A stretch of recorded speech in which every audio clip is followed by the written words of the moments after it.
who are a couple teams that you really liked what they did, and a couple teams that you're like, I don't really know what's going on here? Really liked the Pacers getting Zubac. Like, you keep that core together, you add Zubac to it. Halliburton comes back next season. I think for Miles Turner, he was really good at kind of like recovery defense, and he was really good at kind of like catch and shoot stuff. But like Zubac is just almost in every way a better version of Miles Turner. Good contract. Like, I love that for the Pacers, especially next season. The other one is the Wizards. Like, I'm gonna be honest, like Anthony Davis and Trae Young, they didn't really have anything going on beforehand. So I do kind of like that they are at least doing something. If they would have just like kept their assets and not done anything, they're probably still just in purgatory with the top 10 pick. Now they can come in next year with the top 10 pick, Trae, Davis, and fill out a roster. They got that Sar kid, like him and Davis next to each other are going to be monsters on the front line. Yeah, Sar's been great. I think they kept Bilal Coulibaly too, who I've always felt really strongly about, like good defensive, kind of like Tony Allen type of player.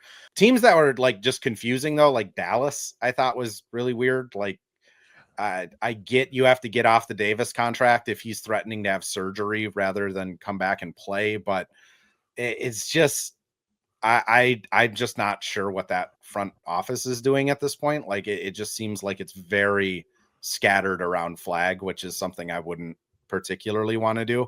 I think the other one is just the Kings. Like, I just like to not move Levine or DeRozan.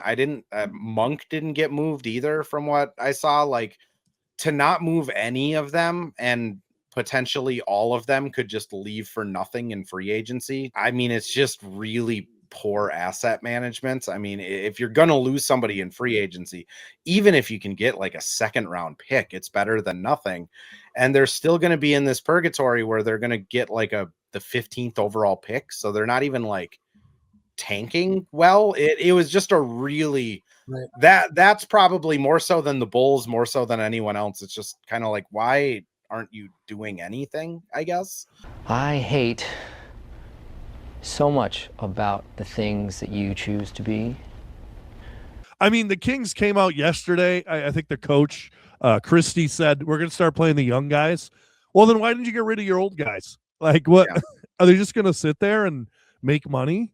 Like, that sounds like a pretty good deal. Sacramento, I think, is a beautiful city. I don't know. Like, that's crazy to me that everyone's still, Sabonis is still there. Levine is still there. Monk is still there. DeRozan could get bought out. That's another name that could bring up. But, I mean, just crazy. Let's go to you, Chris. Who did you like and who did you not like of what they did from the trade deadline?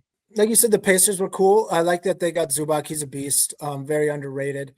They did trade this year's first round pick for that, which is got some weird protections, but could be like top 5 pick or something. So that could be dangerous.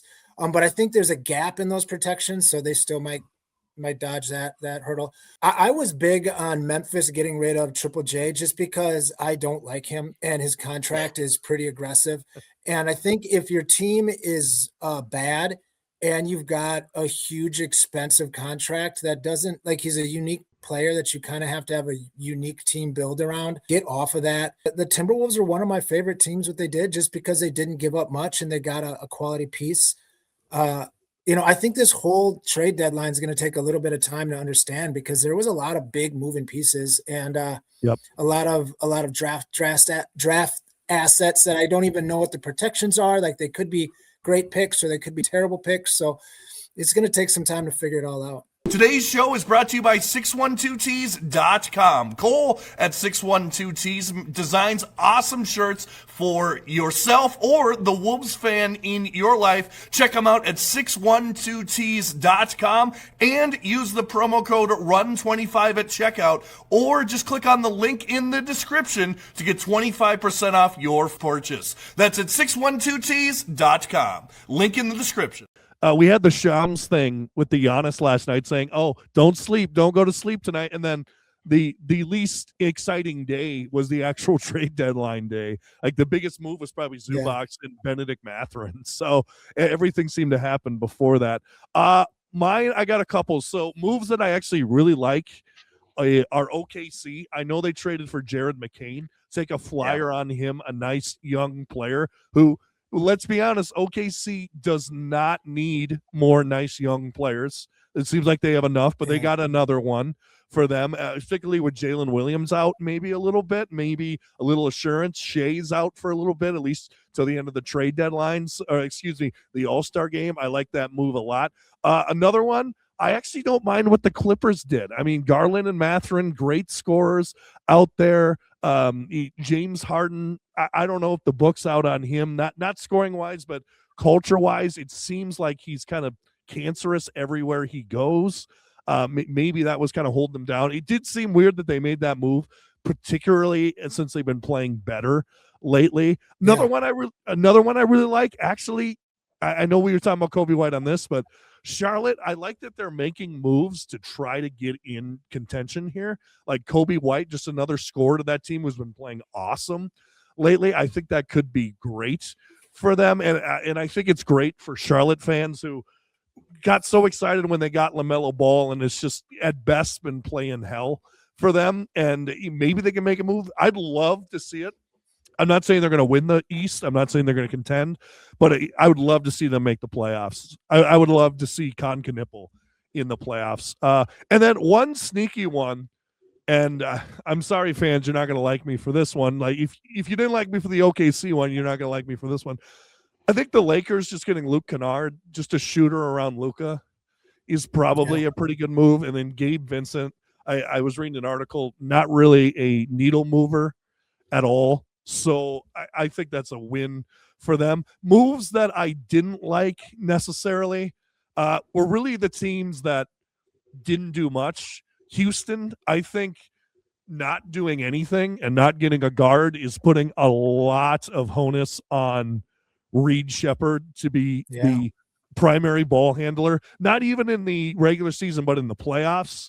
And I think Reed Shepherd has improved, but do you trust the second-year guy in a playoff scenario?